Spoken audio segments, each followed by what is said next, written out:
right, so I want to, we could say that we're up to Perek Mem Dalid, Pasuk, I would say we're up to Pasuk Chaf Dalid. I want to go back to Pasuk Chaf Aleph and talk about these words that are put into the mouth of Yosef about Binyamin, that he said, V'asima eini olav. So I'm going to bring you some psukim. We actually spoke about these psukim in the past about this pasuk, but I noticed something significant here. One of the psukim is in Yirmiyah Perek Mem, where Yirmiyah was offered, Perek Mem in Sefer Yirmiyah pasuk Dalid, he was offered by the Rav Tabachim, there was a Radon, to come with him to Bavel, where V'asim es eni alecha, I'll take care of you.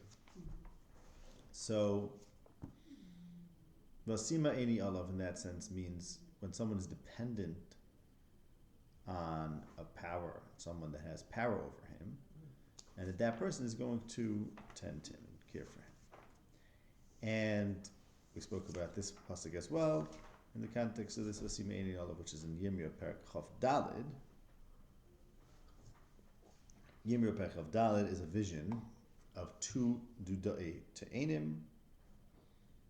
One of them is such bad-looking te'enim asher lo se'achalna me'roya, which we spoke about, that this is another interpretation, but that's in Pasuk Perek Chaf Dalid in Sefer Yirmiyah, is putting forth an alternative interpretation for Yosef's dream, for Paro's dream. Because in Yirmiyah Perek Chaf Dalid, there's these two dudai te'enim. One is really awful and one of them is good. And the message is that there are different kinds of exiles. There are different kinds of people who are not in Eretz Yisrael. Some of them who Hashem will care for, and some of them He won't. So Yosef, who's in Mitzrayim, is this message, like the message of Miriam and Perek Chaf Dalid to the people who are in exile in Bavel. There's a message in Paro's dream to Yosef who's in Mitzrayim. Okay, so that's just connects it to our story. But there it says also in Perek Chaf Dalid Pasuk Vav that the Golus of Yechonyah, which was exiled to Bavel. This is Hashem speaking. V'samti eni alehem l'toiva v'hashivoisim al haaretz hazos. So those are in captivity. So Yirmiyah goes with it, or is offered to go with the Nebuzaradon into captivity. Nebuzaradon says, "I will put my eye on you," meaning I'll take care of you. And then there's another group of people in captivity in Sefer Yirmiyah that Hashem says, "I will be mesim ayin on them." And therefore, v'hashivoisim. And earlier, so bring them back. Okay, so both of them revolve around someone who's in captivity or in exile, either being cared for by the powers over him in the foreign country, or being cared for by Hashem, who will, by virtue of the fact that Hashem is looking after him, he's actually being sprung and redeemed from his captivity. Okay, so now, back to our parasha. Binyamin is at risk of being taken captive by this foreign power, Yosef / Pare. So, V'asima eni olav, there's something threatening in V'asima eni olav. Why is Yosef interested in caring for Binyamin? It suggests that he's seeing himself as being the authority, the power over Binyamin, who's going to care for him, as if Binyamin is dependent on him. And indeed, that's what's happening right now. Binyamin is either going to be taken captive, that's like the V'asima eni olav Yirmiyah Perek Mem, or Yehuda is going to replace him, and Binyamin is going to be under the Simas Ayin of Hashem, right, instead of Yosef. Okay, but I want to just show that Yosef was sort of, we could say, grooming Binyamin in the story to be taken under his, taken into captivity. So let's go back to earlier where he picks up his eyes, right? So Yehuda said to him, "You said V'asima eni olav," and we have a description of Yosef picking up his eyes and seeing Binyamin. That's in fact one the Gimel Pasuk Chaf Tes. Vayisa ena vayas binyamin, and he tells him, Elokim yochnecha b'ni. So God should give you chen. Now, God should give you chen. This concept of finding chen in people's eyes, we find it very often in people in captivity, such as Yosef, who succeeds despite being in other people's control, because Vayiten Hashem chinoi, and same thing, Daniel, gets chesed barachim, Esther's noisechein. Nehemiah goes before the king, he says, asks Hashem to give me rachim l'fnei ha'esh. And the Sifri on the pasuk Vichuneka says Yitein Chincha Be'enei Habrius, like we find by Yosef, Daniel, and Nehemiah and Esther. It says 3 out of those 4, I forgot which one. So the point is that the need to find chen in people's eyes suggests that you are dependent on it. That's why you need to find chen. So when he gives a bracha to Binyamin Elkim Yachnecha, he's setting the stage for this possibility of Binyamin being dependent on others and not being able to determine his own fate, and therefore needing chen. So Vayisa Ena Vayar parallels this Vasima Eni Olav, which is about Binyamin perhaps being under Yosef's power. Okay. Now, furthermore, in the original story of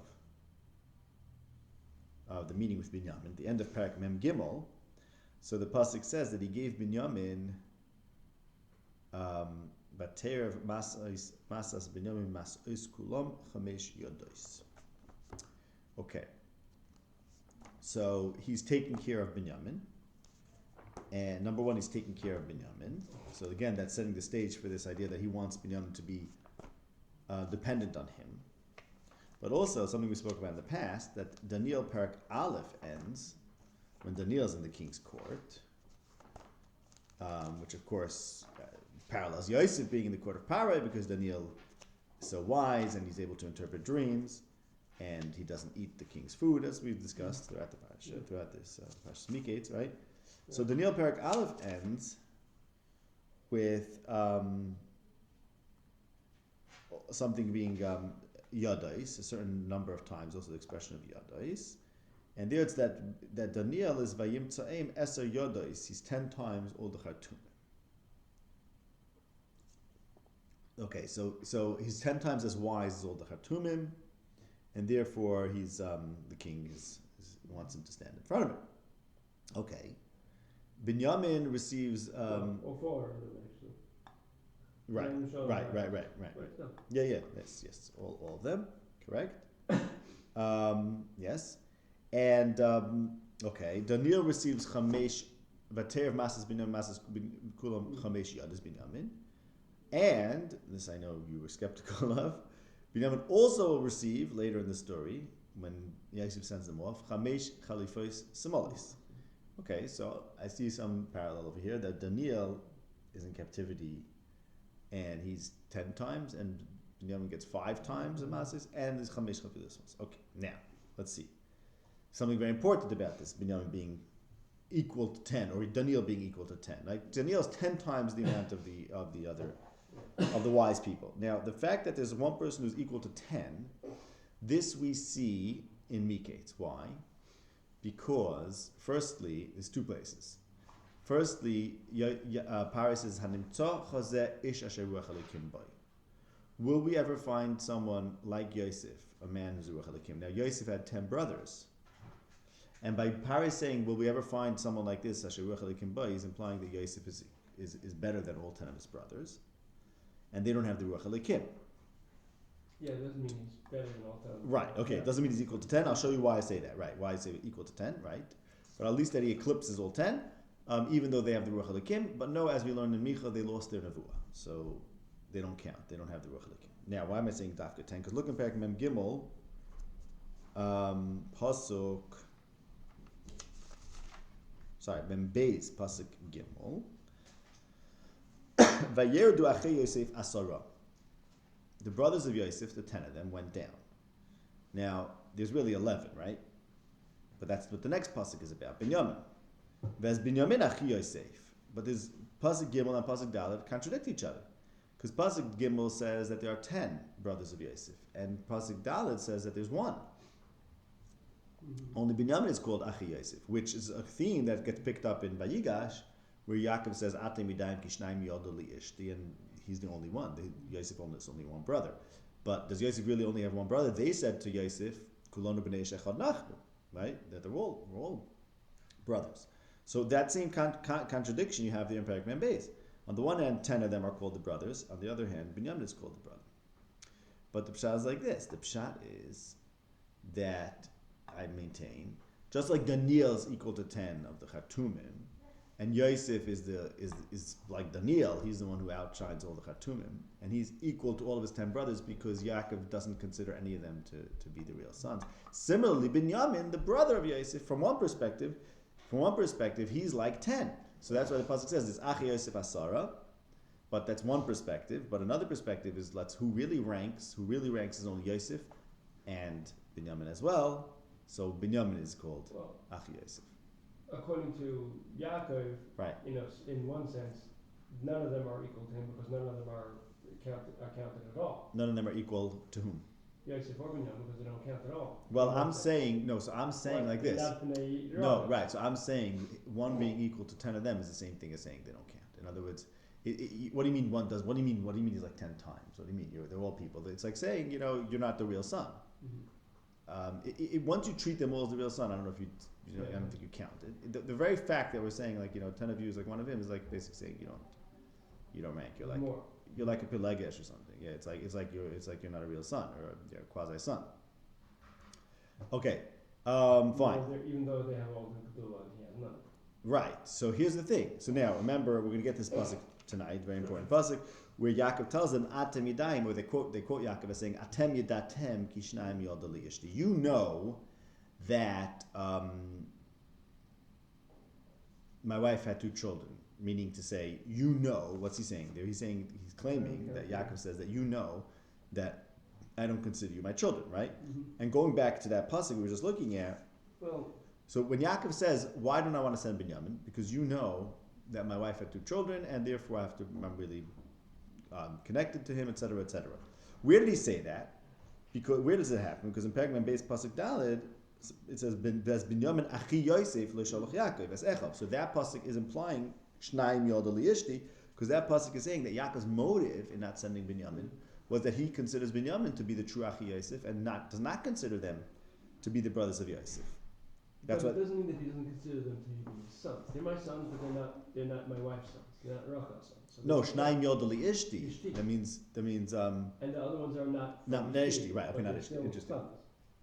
But they don't okay, count. Fine. They're not okay, fine. So interesting. Now here he's saying, I was stressing this on because there were other places like he says, Lo Yerid B'ni Imachem. So there he's saying, it's you and there's B'ni. Right. My son is not going with you. No, and not as a ben. Right. Okay. You're right. Shnayim Yod Li Ishti doesn't necessarily imply that they're not sons. It just implies that their mother is not his wife. However, we find other places like Lo Yerid B'ni Imachem and Ki Erid El B'ni Avil Sha'ila, like he only has one son. So that tension is here in Perek Mem Beis is pasuk Gimel and Dalet. On the one hand, pasuk Gimel says the Achi Yosef, and then all of them. On the other hand, pasuk Dalet says no, only Binyamin is Achi Yosef, and that's get picked up in our parsha where Yehuda is saying that Yaakov told him, you know why I'm not sending Binyamin. You know that I only consider him to be the true son of my wife, and I think therefore my son. Okay. So now, so that just supports this idea of how do we get to this? Because I was just bringing support to the idea that Binyamin is like 10, because there's juxtaposition between the Achi Yosef Asara and Binyamin. Like Daniel is 10 times as smart, and Daniel's parallels Yosef, who's the only one who has Ruach Elokim, and Binyamin gets the 5 and 5. Okay. Well, Pi says he has dreams, which are right. So not exactly, but what do you mean? Is there a difference between Ruach Elokim and Dvar Hashem? I'm sure there is, but what? Because Dvar Hashem is Nebuah and he has dreams. So what? What are you asking? Does that mean he still has Ruach Elokim? Who's he? Who? Yosef. Yosef has Ruach Elokim. What do you mean? Yeah. Pari said. Yeah, Pari says that's Pari's perspective. Right. Does he have? Is there? Okay, that's an interesting question. Right. But maybe it is. Maybe he has Ruach Elokim. It's Pari speaking. He's not enough. He's still. Yeah. It's Pari speaking, and then the Nevi'im turn it against Yosef. He does have something. It's true. Yeah. But he does have something that they don't have. Something that they don't have. Right. Sure. So now dreams, they don't even have that. Okay. Right. Exactly. So now, like just back in Daniel, there in the end of the parak, it says "V'lo nimtza," like Daniel Chananim Shel Azariah. That also parallels "Hanimtza Chazeh Ish Asher Ruach Elokim Bai." Okay, there was no one found. It was no one found like Daniel, right? So too, it says about Yosef. Where's that? Parak Aleph Pasuk. Right. V'lo nimtza mikol pekut Pasuk Yites. So too animtzach hazeh ish asher ruach lekim pai. Okay. Now, and to go back. What?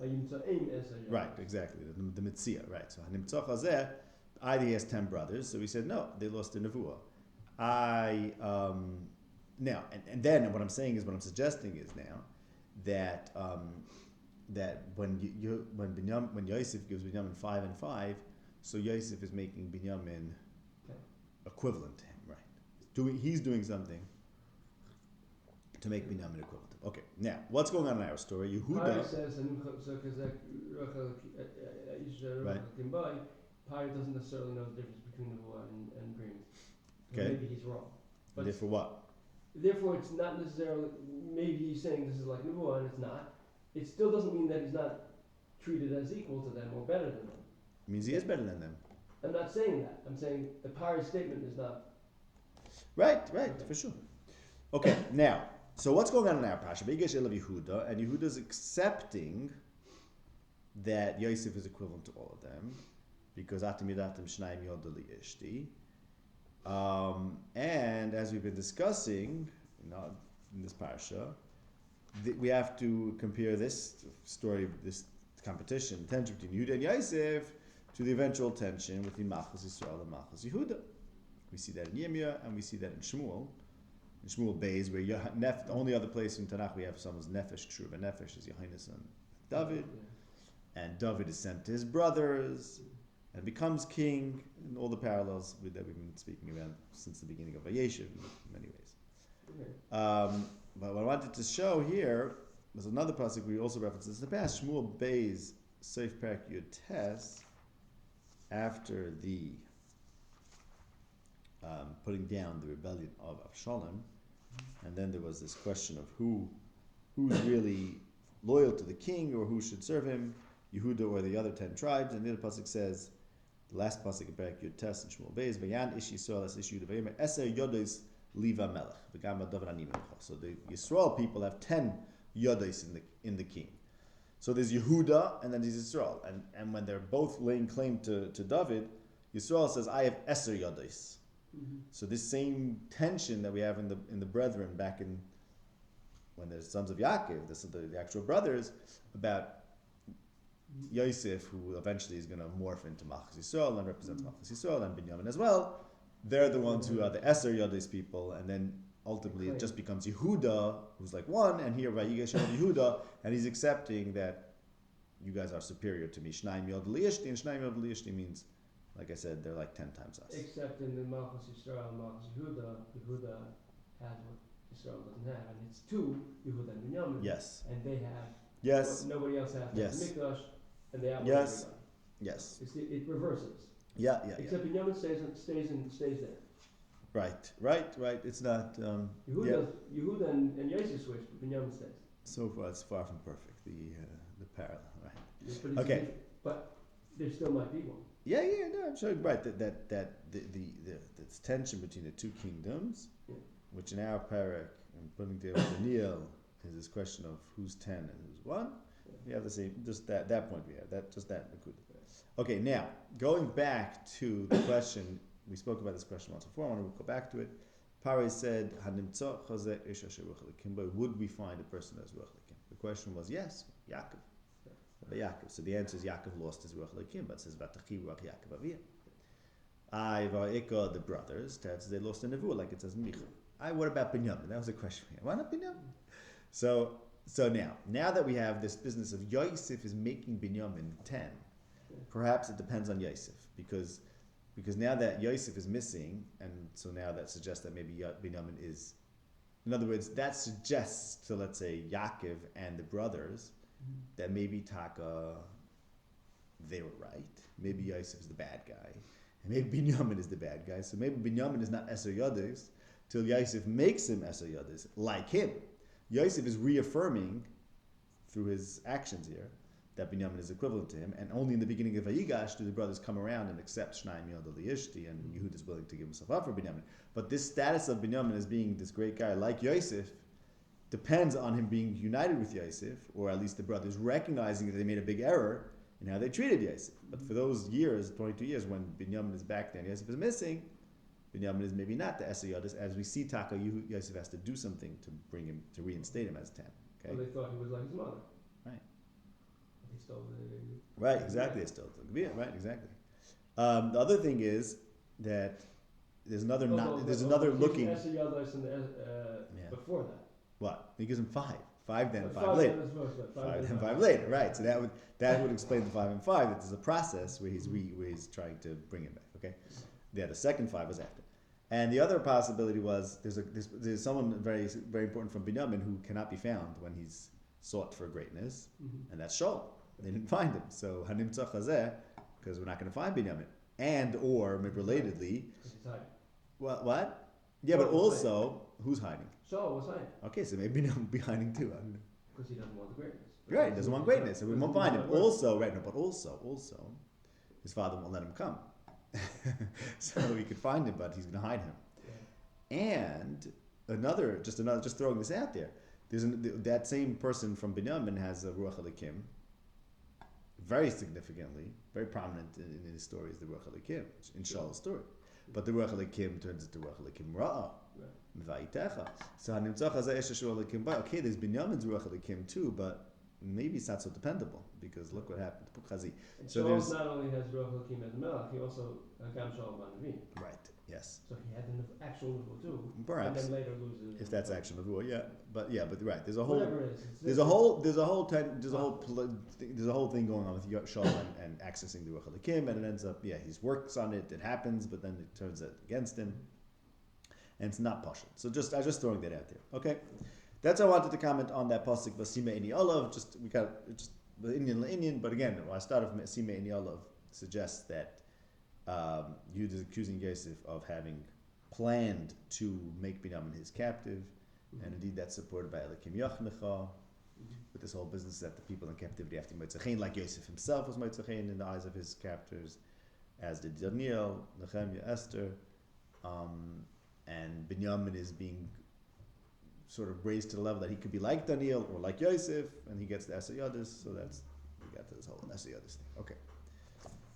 Just to remind you how we got there. Now I want to go back to where we're up to. Let's go to Pasuk Chof Dalid. We'll read a bunch of psukim now. Vayhi ki olinu el avdecha avi v'naged lo es divrei Adoni. So I just want to map these psukim onto the narrative. So here they're recounting that they told their father, and this mirrors the pasuk in Perek Mem Beis, pasuk Chaf Taz, where it says they came to Yaakov vayagidu. So vayagidu, now they're recounting vanagid. Vayomer avidu, back to Vigash pasuk Chaf Hey. Our father said shuvu shalvu lanu mat eichel. This is a direct quote in Perek Mem Gimel pasuk Beis. He said the exact same words. Shuvu shivu lanu me'at oich. Okay. Now pasuk Chavav and Vigash v'noyma lo nuchal laredes im yesh achinu akoteni tonu v'iranu ki lo nuchal laredes b'nei ish v'achinu akoteni ritanu. This is their response, indeed, in Perek Mem Gimel. Pasuk Gimel, they said, no, he told us we can't come back without our brother, so we're not going back without our brother. Okay. Even themselves. Right. And here's v'noyma, right? Mm-hmm. Yes, interesting. Okay. Now let's see pasuk of Zayin. This is not quite exact anymore. Etc. This is not how Yaakov responded. Gimel. He said, "Why'd you tell him I have a brother?" This thing about I don't want to send my other son because I only have 2 and something bad might happen to him. This, as we mentioned earlier, really takes us back to the first sending in Perek Mem Beis. Pasuk Daled, where it says, it wasn't. So that's when Yaakov stated, or implied at least, in that first conversation, not when they came back and said this. And that's when he said, why are you making life so difficult for me? And they said, well, he asked us, so we had no choice, and so on and so forth. But as we discussed, Yehuda's crafting the narrative in light of Yosef's overture or claim that he's offering Shalom, Alula Shalom al Avichem, and Mishalom from Daka Shalom, and now the story, Yehuda is telling a story that's consistent with Shalom, and part of that is to focus on the fact that my father cares so much, not that my father got upset, but my father cares so much, and therefore we can't do this. Okay? the Simenia love part is that you're doing shalom, or that you seem to be distorting the kind of shalom. Yeah, right. Power on Yeah. is not a good version. Yeah, yeah. So he's both crafting a story in line with shalom, but also showing where Yosef is deviating from the shalom that he's supposedly offering. But to throw in something like our father got upset at you and we threw you under the bus and said it was your fault, that wouldn't necessarily be in line with shalom. So the main point is that it doesn't have to mirror, as it, in other points, it's even more explicit as we discussed, it doesn't have to mirror what actually happened. So we spoke about this at length, that even how he starts, you asked us, do you have a brother or a father? That's not what happened. They offered it because you accused them of being spies. But no, this is, Yosef is offering shalom, so like that means the story is starting as if there's a different past. Okay, now let's focus on this very important pasuk. We're going to get back to this. Atem, what did he say to us? Atem yedatem, kishnayim yod aliyash. Now, first of all, did he ever say atem yedatem? No. So why is this even stressed, right? And do they really know this? Did they always know this? That only Yosef and Binyamin are considered. Does he consider them to be the sons of his true wife? And like I said, I think that goes along with his being his true sons. And as we said, the truth is there's actually a contradiction there in their first being sent down to Mitzrayim, where it says Vayedu Achi Yosef Asara. And then from Yaakov, then the pasuk shifts to Yaakov and says, "Ves Binyamin Achi Yosef lo Shalach Yaakov." So that means Yaakov is considering Binyamin Achi Yosef, but they all consider all of them to be Achi Yosef. So actually, they don't know that Shnayim Yod Aliyashti. In other words, what explains the contradiction from one pasuk, back to my base pasuk Gimel Daled, that one pasuk says there were 10 brothers of Yosef, another one says Binyamin is the brother of Yosef. That what explains is, well, one is bin Yaakov's perspective, is Binyamin Achi Yosef lo Shalach Yaakov. That's Echov. And one is their perspective. So they don't know. And here the Dafka is saying, our father said, you guys know. Okay? And furthermore, this whole business of Ishti conflicts with what they said earlier, that they said we're all the sons of one father. As if there's 12 of them that are equal. And now they're indicating that really he only had one wife and we're all just came out of nowhere. Yeah. Okay? And that this is something that we all know. Okay, so this I want to highlight the problems with that. I'm going to go read some more psukim, and then we're going to go back to that extremely significant point of L'daiti. Why is the atami? What's the atamidat doing? Why is it so significant? But let's read some more psukim and just say some short haras, and then we'll go back to that. Vayetze ha'echad me'im me'iti, the one left from me. Va'oima'ach terev taraf lo yisiv adhena. Ulekachtem. Parenthetically, here's Bara'ash Ayla, earlier was B'Yagain, and then the Prekman Beis. And here the story ends, Yehuda saying, I can't see the Ra. Okay, so he's concerned that there's an asan going to happen if the other son dies. This is something we mentioned a few times already. Then Parsha Mishpatim says, Ki notzu adashim v'nogvu isha ha'viyotzu l'deha. Im Asaniya. Asaniya means she died, and Yilod Deha died. And the Chilta points out there's a pregnant woman, V'yotzu Yilod Deha, plural. So she had twins. Yeah. She was pregnant with twins. And here too, the Asain would be if the second child, right? Besides with the mother dying, both children dying. That's the Asain for some reason. And as the Medrash says, that Yaakov was concerned, Shema Nigzu Gzeira Rachel Shatichlo Hi Yibaneha Baderech. So there's something going on. There's a Gzeira, and the Gzeira is called this Asain, which is that the woman and her two children die. Okay, what that's about, I don't know. Just well, he thought it happened, he knew, and he presumably figured out why. Which is? That she took the traffic. You think so? Why maybe he never found out. Yeah, I know. We had this question. Well, according to the Midrash that they knew. Took it even to Mitzrayim. But they said the brother said to Binyamin, Ganav son of a Gambata, so they knew. So then probably he knew. Yeah. Okay. Fine, let's go. Then pasuk lamed va'atakavoy alavdecha aviva nari lenu vitonu v'nafshoy kshura b'nafshoy. Okay. Yeah. Where else do we have this expression? Shmuel Aleph Perek.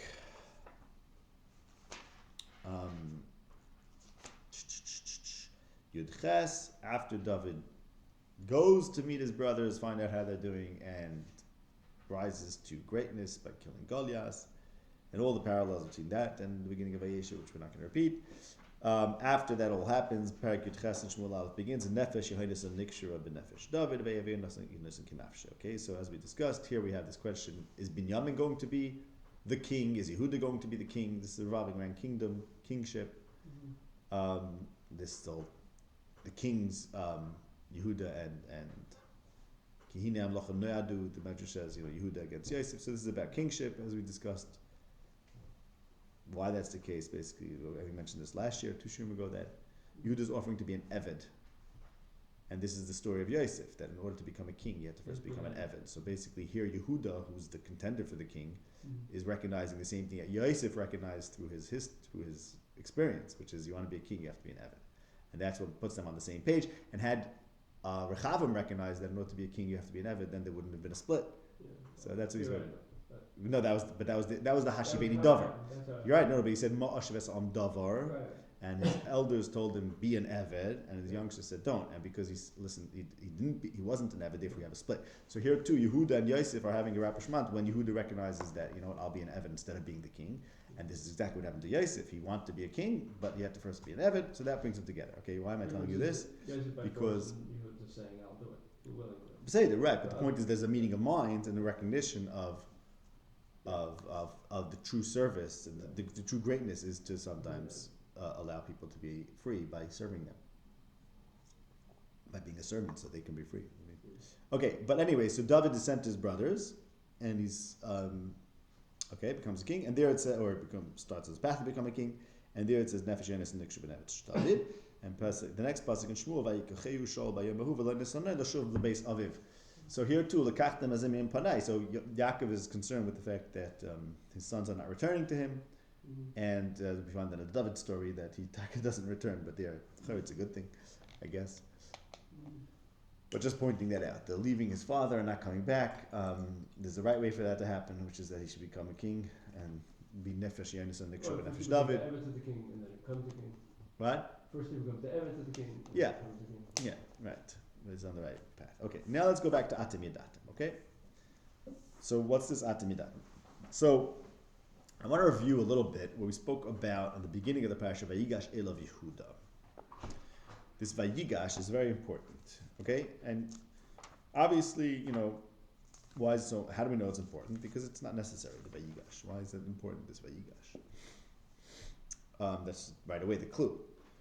But what we found is then that the Nevi'im, indeed, talk about approaching in the context of their drushes on the Yosef narrative, we could say. And I'll show you 2 of them. In Amos Perek Tes, Pasuk Yud, all the sinners of the people who say, Lo sagish v'saktim ba'adenu hara. Amos Tes Yud, all the Chatoi Ami, they say, oh, you know what, the Ra is not going to come approach us. This is a terrible attitude. The Ra won't hurt me. So what we spoke about is that Yehuda, who represents Sukkos David, and as Parshas Miketz ends, Vayiplu lefonav arza, they're all fallen, and he does not avoid the evil and say, it's not going to hurt me, the evil that's going to befall my father. He could have said, Lo sagish v'saktim ba'adenu hara. That's the core, that's the root of chait. When you don't say, Lo sagish v'saktim ba'adenu hara, and you don't say, hey, it doesn't affect me, let me just, shalom alay nafshi, then Bayemahu akim Sukkos David hanefeles, similarly, Vayigash Elav Yehuda, because he pen ereb barash, Yim says, Avi, this is how he gets a kima, Sukkos David hanefeles. Okay, one thing. Another thing. Let's go to Yirmiyah Perek Chav Beis. Yirmiyah Perek Chav Beis about the false prophets, in contrast to the true prophets. Sorry, Perek Chav Gimel. True prophets as opposed to the dreamers. And let's look at Pasuk Yud Zayin there. They say to those who are Menayetz Hashem that Hashem claims, Hashem said there's going to be peace for you. So there's this midah that you tell people, don't worry, the Ra is not going to happen. Okay, the Ra is not going to happen. And what is this? Why do I say this has to do with with Yehuda. I'll show you why. Because look at the next psukim. Okay, so but again, we have an Omos that the people say L'sagish v'sakrim v'adenu hara'a, and Bayim Ha'akam Sukkos don't have fast. Omos, of course, as we've been seeing, because the reflects the Yosef story. We have in this parak about the dreamers as opposed to Nevi'im that against the people who say, "Don't worry, the evil's not going to befall me." And again in Vigesh of Yehuda is he says, "No, I won't say the Ra is not going to happen to me. I'll face the Ra even though I could avoid it, even though I could say it's not to do with me." Okay. Now, why am I saying this has to do with Yehuda, this pasuk? So let's read on. Kimi amad b'soid Hashem. Who is part of Hashem's secret council? So who knows Hashem's secrets? And then ba'achris hayamim tizbonu babina. So there's some soid Hashem, which you're going to understand ba'achris hayamim. Okay, notice those psukim. So it starts with, "Don't say the evil won't come upon me," and only some people know Hashem's side, which is going to be revealed at the end of time. Now look at these psukim. We'll see the same exact idea further in Yirmiyah, Perek Lamed, starting from pasuk Chaf Aleph, where it says that the king, the Adir and the Moshel is going to be from its midst of Yisrael. V'hikravtiv v'nigash elai. So here we have the first meaning. Hashem is going to bring close and he will approach me. Ki mihu ze oraves libo legesh se'elai nam Hashem. Who is it that's able to be an orev and to approach me? So Yehuda says Anochi Arevenu, and he says Gabdach Araves Anar. He's Nigash, he's the Adir. And remember we had Miza Omad Besoid Hashem. Here we have Miza, who's able to approach Hashem. What? Right, exactly. And then we have that pasuk of Gimel, Hine Saras Hashem. I didn't point this out, but in pasuk of in Perek of Gimel you have the exact Kamat the same pasuk, exact same pasuk. Hine Saras Hashem is going to fall under Rishon. And the next pasuk in Lamed Chav Dalet parallels Chav Gimel Chav. We won't come back. And again, ba'achres hayamim tizbonu ba. So there's this. So do you see what I'm showing you? That in Parakah Beis says, don't say the Ra won't befall us, because not everyone gets to stand in Hashem's council. Mi amad b'sed Hashem, and only in the end of days you'll understand it. And here in Yirmiyah Perek Lamed, it also talks about who is it. Here it's Miza Arav Liba Legeshes Elai, but then we have the same things ba'achres hayamim. And what's ba'achres hayamim? That Hashem is going to be a God l'chol mishpachos Yisrael. Chol mishpachos Yisrael in Perek Vayter in Yirmiyah Perek Lamed Beis means the two families are Yisrael and Yehuda. So in the end of days, there's a secret council of Hashem, which Yirmiyah talks about elsewhere. He says, this is in Yirmiyah Perek Chavtes, Pasuk Yud Aleph. That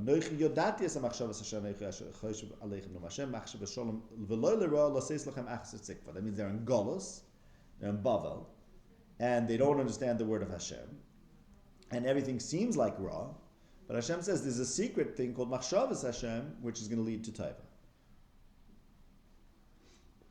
Similarly, Yirmiyah warned people against saying, don't worry about Ra, you have to be in Hashem's secret council, no one could actually get there, Hashem has to bring him close, because Miza Arvas Libai, and then that will lead you to be Mizbain Rabin. So you see how I'm drawing the parallels between Amos about not seeing the Ra, Basukas not fellas, and here in Yirmiyah, don't say that the Ra won't happen to me. Instead, you have to somehow get to Hashem's secret, but no one could just get into Hashem's secret. Instead, Miza Arav Luba Velgesh Elai, Vehikrav Divi Nigash Elai, I will bring him close. So Vayigash Elav Yehuda then is Yehuda entering the Side Hashem. That's what this is about. And how's he enter the Side Hashem? Because he doesn't say Lo Savei Aleinu Ra. Okay, you see thematically how that happens? Yeah. Okay. Now, let's go a little further over here. Even though he could have just said, the Ra is not going to hit me personally. Right. No, he actually was Oravis Liboy and made the Ra relevant to him, even though it technically shouldn't have been because it's about his father. But no, he stepped up and said, you know what? I'm no longer going to avoid Ra. I'm going to actually let it hurt me and therefore fix it. Okay? Mm-hmm. So now I'm going to explain. Let's see what's going on over here. And remember also in Amos it says Vasimi anecha eni alechem l'ra'av l'taiva. So here we have this question of Ra and Taiv, which is only going to become clear by Achas Hayamim. And of course, this brings us back to the Yosef story, where everything starts with Diba Ra, but then there's a big bilbul of Ra and Toiv. Because Yosef says to them, Lo mishlamtem Ra tachas Toiva, which we said, well, really, he's the one who started because he brought the Diba Ra. And Lo mishlamtem Ra tachas Toiva was said by Yirmiyah about the people that threw him into the pit. But meanwhile, and when he spoke Toiv about them, meanwhile Yosef spoke Diba Ra. So he deserves to go in the pit, but he says, Lo mishlamtem Ra tachas Toiva. And he says at the end of the story, Atem chashavtem alay ra, Elokim chashav al Toiva. So there's a big bilbul between Toiv and Ra. The Kodesh Baruch Hu says later in the Nevi'im. Exactly, in Yirmiyah.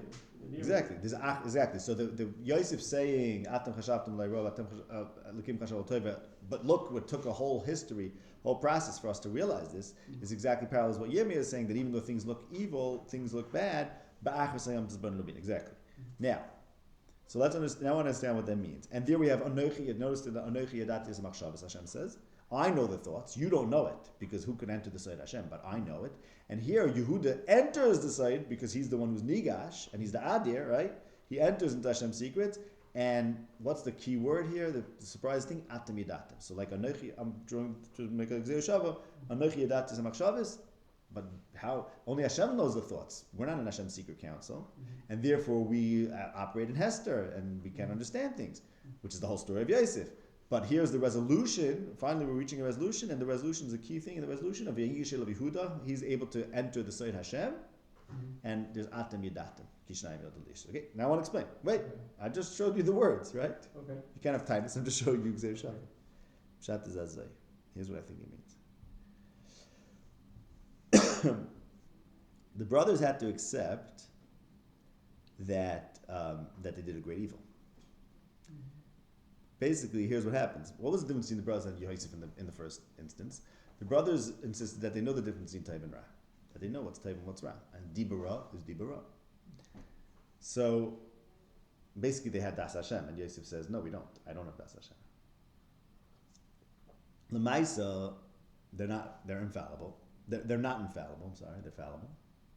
And therefore, even with their understanding of Toiv and Ra, even with the brothers having a theory of Toiv and Ra, call that Das Hashem, let's say, they erred and they perpetrated an evil. So it was not Das. Right, it was not Das Hashem and they lost their Nevuah, right? So now, what happens now, here's I think what the psychology is of what this story is about. People who have a theory of what's good and therefore act in line with that, when they perpetrate an evil, because they're not infallible, what they'll tend to do is deny the facts. Because if the facts don't stem with their theory, right, the more they're sure of their theory, the more you're committed to your version of Das Hashem, the more you have to deny something that. So they went ahead and they broke something by selling Yosef, and they broke their father. But that something was wrong according to their theory. So either they have to admit that they messed up, but by admitting they messed up, they're basically making themselves vulnerable and they're giving up their model of Das Hashem. So, but that's what Yosef needs them to do. Because why? Because in order to enter the side Hashem, which is to say, where Hashem operates beyond what you can recognize, as we've discussed, you have to be willing to give up your das, and then you could enter the side Hashem. Then you can enter the realm where things happen that are beyond what you could have fathomed. So this Atem Yedatim is the key, because finally Yehuda says, you know what? This thing that we were denying till now, which is that Yosef is taka, beloved to our fathers, to the extent that none of us are, and we don't count. We were denying this till now because we were denying this, because it didn't fit with our theory of what's good and what's right, and because we were denying that, we broke everything, and we weren't willing to accept that. This is the tikkun. The tikkun is Atem Yedatim, because to accept something as being true that you thought shouldn't be right, and therefore you weren't willing to accept, and then say, hey, you know what? Actually, I guess we're not as perfect as we thought. Therefore we did wrong. Therefore we're willing. There's a Ra Shem says, Avi, we're going to face the Ra that I was denying because I was Davik and Taiv, and that's what the Navi is saying. Don't say Lo Saveh Aleichem Ra. Sometimes you have to recognize that maybe there is Ra that you actually did, even though you think you're such a good person. And that actually, what that does is it brings you into the Seder Hashem. It means it brings you into a mareches where things are happening that are beyond your tfisa of Tov Ra. So this process, basically the process is like this. You have a concept of Tov Ra, you live according to it, of course, that's great, that's das. but then you break things. But then you tend to hang on to your old paradigm until you finally gets too hard for you to and then you recognize, hey, you know what? There must be something more than I knew, and then you could develop a new theory of das based on the new revelation that happens after your errors, and then start again. And that's the story of Except Galus you and can Gula. wait till it breaks you, or you can wait to see that it's wrong, and you can take on yourself Right. not to be an Evid and not to be Very good. not to be in charge. Right, exactly. And Very good. then So you're connecting being an avid with recognizing Right. that you don't know So he everything. Excellent. recognizes that no, I'm not. So you're saying Yehuda willing to be an avid is basically saying I don't know what I'm doing, and Right. I'm ready to take orders. Excellent. Beautiful. Very good, because avid is against is the antithesis of This das. exactly matches very Well, closely loyadati. matches the loyadati. And Mitzrayim, Yeshiva Right. Mitzrayim. He's doing a version of it, although Excellent. He's not the accepting same. Golos. Basically, Yehuda's accepting, right, everything was like that. Yeah. Yehuda's accepting bondage and Golos. He's saying, I'll stay here in Mitzrayim. Yeah. Vanar Yale Emecha. Because loyadati. Yeah, but yeah, not, basically. But not like Avram is of Yaakov loyadati. It's a different version. What do you mean? Why? Why is it different? Because he doesn't say it straight out, and he doesn't have it. Well, he says Yeah. Atamidatim. It's interesting. He says Atamidatim. He Right. says Atamidatim. No, the Atamid. So, but what the interesting thing is about the Atamidatim. The way I was pointing to Atamidatim, because Atamidatim is what brings him into the Soid Hashem and the Achos Hayom Tzibun Rabino, which is right here. Acknowledging that, Yeah. but not actually saying Yeah. it the same way, because he has to do it Yeah. in a different way, because he's not able to do like the others can do. He's not. Right. So you have to Maybe think that's about why. that. Yes, you have to think about that. That's right. Yeah. Okay, so that's the word. So basically, just to bring it all together. So there's Tov and Ra, and there's a Simas Ayin the Tov, Simas Ayin the Ra. The whole story is about how to deal with Tov and Ra, and Yehuda's now being nigash to the Ra that he could have avoided, which is exactly what they did till now, which was avoid the evil that they've done and deny it because it didn't fit into their model of how things should be, and that was their problem that Yosef is trying to bring them to a place where that's beyond their understanding, and finally Yosef is achieving by them being forced to confront the thing that they didn't know they actually lived in contradiction to this, because it's Achi Yosef Asar, but now they came around and said, you know what our father did, we knew it all along, and we should have known it all along, and finally we're willing to face it, and that's the beginning of entering Soid Hashem. It starts with Anochi Arven. Right, of like Yeah. making yourself connected to the Ra. I'm going to connect him. I'm going to take responsibility. I'm going to suffer the